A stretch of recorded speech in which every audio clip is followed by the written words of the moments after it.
बिस्मिल्लाहिर्रहमानिर्रहीम। नरेशन के हवाले से आज हम नरेशन के मैं रूल नहीं आपको पढ़ा रहा और लाजमन आपने पहले पढ़ रखे होंगे, प्रैक्टिस भी की होगी।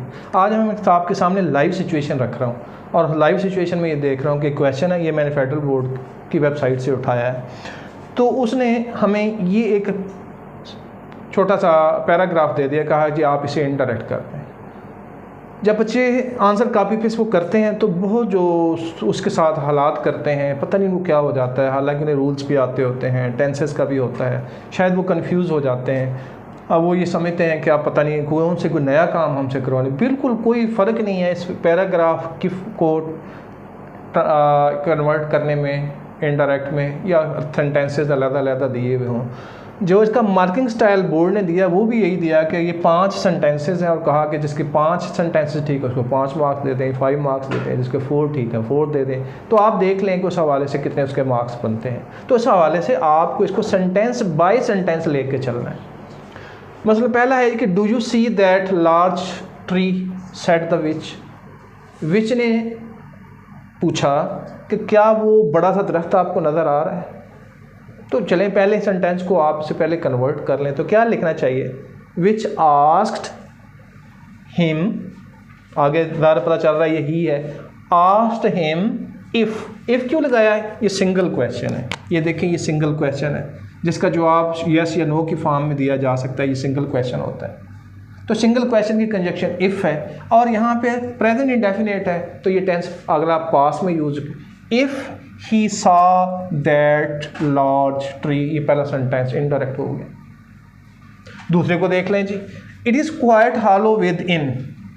अब ये जो कहा है ना जी, it is quite hollow within, ये विच ने कहा है।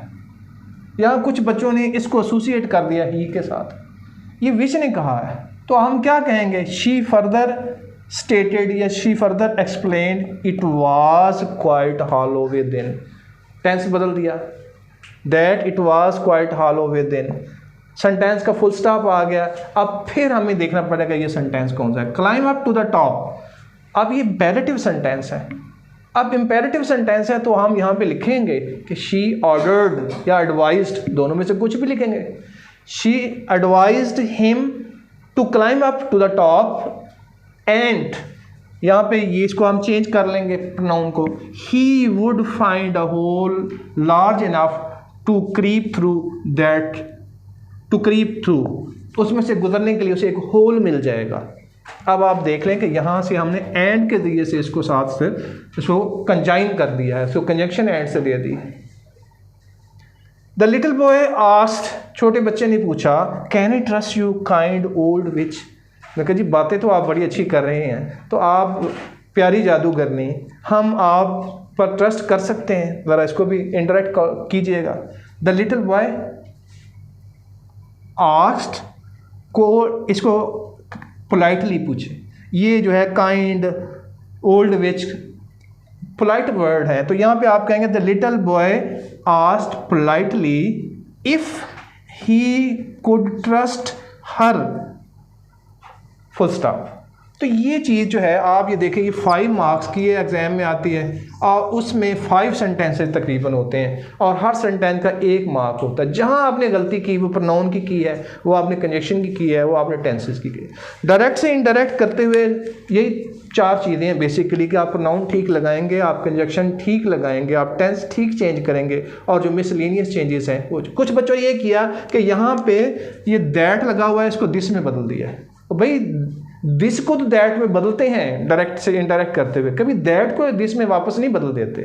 ये गलती भी कुछ बच्चों ने की हुई है। कुछ ने ये किया है कि इसकी कंजक्शन लगाते हुए यहाँ पे दैट की कंजक्शन लगा दी है। भाई सिंगल क्वेश्चन में कभी दैट की कंजक्शन लगी है नहीं, इफ़ लगती होती है।